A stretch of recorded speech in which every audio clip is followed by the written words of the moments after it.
Kina në raport me aleancat e saj ka qenë gjithmonë për të konkretizuar multipolaritetin, si kundër edhe për të ulë performancën dhe sundimin hegemon të SBA-s në të gjithë rajonet. Dhe kjo është çështja e Kinës dhe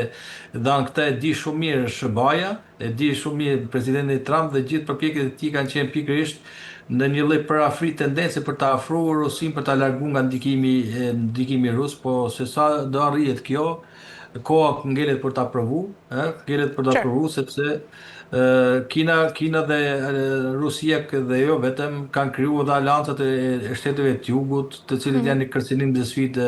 për perëndimin, po edhe për SBA-n dhe botën euroatlantike, në gjithë dimensionet e tyre, të organizimit dhe të materializimit të këtyre projekteve. E shërzoj Lezi, nga ana tjetër, si e keni parë ju dhe në nënshkrimin e paqes pra mes Izraelit dhe Hamasit, dhe a ishte vërtet ky fundi i kësaj lufte dhe çfarë garancish ofrohen? Ndrua, kjo do parë, është për të përshëndetur për shkak të asaj dam pritshmërive të cilët pas një betejë dhanë rezultati tragjik, kemi parasysh bilancin e vdekje rreth 70.000 ka shkuar dhe qindra mijëra të plagosur, shkatrime e tjera, është për të përshëndetur që doli popujt respektiv dolën të fituar, u arrit armpushimi, u shkëmbyen pengjet dhe ka lënë u testuar faza e parë e kësaj marrëveshje me sukses. Sikundër ngelet për të parë dhe për arritjen e rezultate konkrete në zbatimi i marrëveshjes në termat konkret të saj, e cila ende nuk janë qartësuar përpalet pozicionin e Hamasit që është shkaku kryesor i shpërthimit të kësaj lufte dhe mbajtjes së ndezur së saj, çfarë pozicioni do të ketë nesër dhe si do të jetë ardhmja e gjithë popullit të Palestinës. Kemi parasysh kjo erdhi si rrëdhoj edhe një presionit faktorit ndërkombëtar, sidomos të vendeve perëndimore që Franca, Gjermania, Britania, Kanada, të cilët u deklaruan në mbledhjen e OKB-s për ta njoftë shtetin e Palestinës, përkundër një qëndrimi rigjid të SBA-s në mbështetje pa kursye që bëri ndaj Izraelit dhe kryeministit Netanyahu në gjithë fushatën, po themi, bombardimeve apo sulme që ndodhin në Gaza, cila për hir vërtetës ishte një gjenocid që ka trazuar ndërgjegjën ndërkombëtare dhe përballë kësaj katëror që ndodhi, vetë perëndimi u pa i komprometuar, qoftë në aspektin moral, politik, njerëzor, po edhe u cënu gjithë drejta ndërkombëtare dhe tashmë përballë kësaj situate ishte i detyruar që Trump të investohet në një arritje në armëpushimi, ku perëndimi kërkonte çfarë? Kërkonte një qasje autonomisë strategjike të saj në përzgjedhjen dhe në qëndrimin që do marrë ndaj çështjes së sigurisë. Dhe përballë kësaj ishte një frikë e SBA-s, ku përshpejtoi arritjen e kësaj marrëveshje dhe projekti mendoj që do kohën e vet materializohet dhe për të parë se si ai do të zhvillohet. Nëse do të jetë Hamasi pjesë e realitetit nesër, pjesë e infrastrukturës qeverisë, apo do ngelet thjesht një polici lokale dhe si ajo do të çfarë statusi dhe mandati do ketë. Do të kthehet një faktor politik siç është apo do të koha do ta tregoj, po historia e konflikteve midis dy popujve ka qenë e tillë saqë ato është arrit paqja, po asnjëherë nuk ka qenë afatgjatë, po të kthehemi pas në gjithë paqet të arritura apo në ato të cilët tashmë janë të njohura, por mendoj që është një paqe dhe një marrëveshje e cila është për të përshëndetur, i rrit kredencialet e Trumpit si një lider, po themi, i formatit global si një lider i paqes, e ushton bilancin e arritjes paqes si investitor i saj edhe me këtë konflikt, por që sepse ngeli i ekspozuar në riskun e tij të kompromitimit për shkak të makrabilitetit që prodhoi, gjenocidit tashmë të njohur edhe ndërkombëtarisht, por edhe s'kishte rrugë dalje tjetër. Tash do shohim rezultatin se si do të jetë statusi i Gazës, çfarë roli do luajnë shtetet të tjera, qoftë Egjipti, Katari dhe Turqia, apo të cilët kanë interesat e tyre në lindjen e mesme dhe si do të konkretizohet ajo. Po mendoj që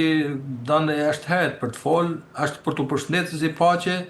por nuk mendoj që do të jetë definitive në sensin e asaj. Do të rehabilitohen për një periudhë disa vjeçare plagët e këtij konflikti, rehabilitimin dhe integrimin e palestinezëve në këtë territor. Po si do të jetë ajo e armja e saj, mendoj që ajo do i përkasë palestinezëve, do i përkasë banorëve sendentarë të saj dhe çdo përpjekje për ta devijuar dhe për ta ndryshuar demografinë edhe përmes me kapeve apo mes marrëveshjeve apo projekteve në mbikëqyrje dhe bordin edhe ndërkombëtar, duke dhënë një status veçantë, mendoj që do të dështoj sepse janë një lindje e mesme në themel të cilës janë gjithë konfliktet karakterit religjios dhe ideologjik. Dhe ko e ka tregu që pavarësisht ndërhyrjeve dhe projekteve, për paqen ato kanë qenë të afatshkurtra, sepse radikalizimi ka qenë i menjëshëm. Dhe kemi parasysh një rajon i cili prodhon ashtë një maternitet, po themi në mënyrë metaforike, maternitet i radikalizmit fetar dhe ideologjik, ku në çdo moment ai mund të shpërthejë dhe asnjëherë nuk është nën kontroll, dhe çdo pretendim për të thënë që jep një zgjidhje përfundimtare të kësaj situate e cila ka një gjenezë të hershme, është vështirë për të thënë, por është për të përshëndetur një paqë dhe për të tregon edhe shkallën e ndërgjegjësimit edhe Mirë, zoti Lezi, kalojmë tek pjesa e dytë. Ndjekeni insertin dhe rikthehemi. Pesur zgjati raportimi i fundit i Altin Dumane në kuvent si kryetari i SPAK. Ai parashtroi punën e institucioneve për vitin 2024, teksa vlerësoi se arritje goditjen e krimit organizuar në veçanti. Dumani kërkoi nga ligjvënësit zgjedhje se s'do të ndodhë me mandatin e prokurorëve të SPAK. Teksa njoftoi se ai vetë nuk do të rikandidojë më dhe se s'do të jetë pjesë e prokurisë së posaçme pas 2028-s. Akuzave të opozitës ju përgjigj për të dhe çdo koleg të tij s'ka rëndësi asnjë emër, por vetëm prova. Kur i duhen dhe 2 muaj nga largimi si drejtuesi SPAK, Altin Dumani raportoi pesor punën e tij dhe kolegëve të tij në luftën kundër krimit të organizuar dhe korrupsionit. Në raportimin e fundit një apel e kishte drejt për drejt për ligjvënësit, kur i foli për çështjen e mandatit 9 vjeçar të prokurorëve të SPAK, ndërsa u dha lajmin se vetë edhe 3 vite do të jetë prokuror i posaçëm. Fillimisht një koment Dumani e kishte mbi shqetësimin për teprinë e masave të arrestit në Burg, vetëm 9.7% të paraburgosurve tha, ai janë të SPAK dhe se problemi duhet parë diku tjetër. Teksa prezantoi sukseset në luftën kundër krimit të organizuar dhe korrupsionit, Dumani radhiti pastrimin e përave dhe shkeljet në tendera si krimi në rritje dhe në këtë drejtim u ngrit një shqetësim të butetëve. Sipas Dumanit, nga 65.5 milionë euro, 28.7 milionë euro janë sekuestruar, ndërsa 36.7 milionë euro janë konfiskuar. Kreu i SPAK theksoi se gjatë vitit 2024 hetimet kundër pastrimit të parave janë rritur me 34% në raport me vitin 2023, ndërsa në krahasim me vitin 2023 këto procedime janë trefishuar. Altin Dumani evidentoi se 45.8% e pasurive të sekuestruara u përkasin zyrtarëve të lartë. Për veprën penale të korrupsionit, Dumani sqaroi se janë hetuar 33 ish zyrtarë, nga të cilët 19 janë në gjykim dhe 10 të tjerë janë dënuar me formë të prerë. Në lidhje me terrorizmin janë shërtuar 9 çështje, nga të cilat një për financim terrorizmi është dërguar për gjykim, pjesa tjetër janë hetim para prag. Sa i përket grupeve kriminale shqiptare që veprojnë ndërkombëtarisht, Altin Dumani sqaroi se SPAK ka identifikuar 16 të tilla, duke goditur 10 prej tyre. Këto grupe kriminale shqiptare të angazhuar në trafikun ndërkombëtar të drogës, kryesisht kokainë e kanabis, veprojnë në disa shtete të BE-s, teksa kanë lidhje direkte në vendet e Amerikës Latine. Përgjigjen ja dha të drejtë për drejtë Bylyk Bashi të PD-s, kur e akuzoi për mosveprim për krimet zgjedhore. Mirë, zoti Lezi, si e keni parë ditën e djeshme këtë raportim nga Altin Dumani? Ndërkohë është një përmbushje një detyrim ligjor, që një përfaqësues i një institucioni të pavarur ka detyrimin për të bërë për transparent raportin vjetor të veprimtarisë së institucionit që përfaqëson, po duke pas parasysh aspektin sensitiv të këtij institucioni për shkak të debatit të madh politik dhe publik, cili ka ngërthyer, mendoj që zoti Dumani ka bërë një performancë të kënaqshme, të admirueshme, kemi parasysh në trashëgiminë e shoqërisë tonë, që nuk kishim mësuar një përballje të institucione të pavara apo të institucione drejtësisë me ato subjektet e ligjit. Da kemi parasysh që në objektet të këtij institucioni dhe të ligjit të organizit të saj janë krimi organizuar, korrupsioni i pushtetarëve, i jakave të bardha, të cilët nuk ishte parë në historinë e qeverisjes së 30 sa vjeçare, dhe si tillë do kishte edhe një konflikt, një përplasje midis përfaqësuesve të këtij institucioni dhe politikës në dy anët e saj, dhe mendoj që ka bërë një bilans të performancës së tij vjeçare, kemi parasysh në temat konkrete të arritjes për pasuritë të sekuestruar të subjekteve të posaçme të ligjit, të Agjencisë Administrimit të Pasurive të Sekuestruar, në temat monetare dhe material që u përmendën, sikundër edhe me sfidat me cilën përballet ai në luftën kundër krimit të organizuar dhe terrorizmit, bilanci i cilës është, po themi, është i testuar dhe është faktik, por që kundër ballafaqohet edhe me sfidat në punën e tij, qoftë të karakterit organizativ, po edhe ato të cilët është një institucion i cili kërkon duhet mbështetje për shkak të vendimit që është bërë por edhe problemet të cilet të haset, edhe du të parë edhe në sensin asaj që ne kemi një histori të cilet nuk kemi,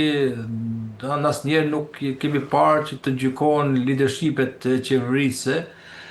dhe të paraqiten pranë sportele dhe pranë tokave me fjalë të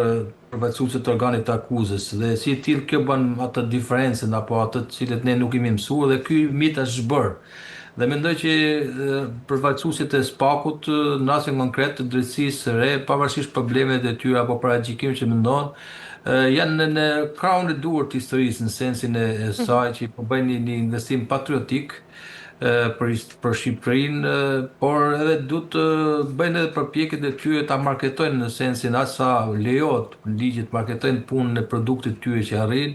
në mënyrë që të bëhet sa më transparente, sa më pak paragjikuese dhe të çdo lloj përpjekje që paragjikon punën e tyre nga interferimet e politikës në mënyrë që të jenë sa më transparente. Dhe mendoj që kjo është edhe një nga sfidat e tyre. Qartë, por si e keni lexuar ndërkaq çdo të lezi edhe mesazhin e Dumanit ku ka thënë se SPAK pra nuk kishe emrat, por vetëm provat. A mund të jetë kjo realisht pavarësi pra edhe ose ndoshta për të distancuar nga politika dhe nga ana tjetër a mund të themi se SPAK është vërtet jashtë ndikimit politik? Ndëror, normalisht kështu do ta shohim dhanë edhe perceptimi, pavarësisht perceptimit, por duke ditë që është një investim i shërbaz dhe i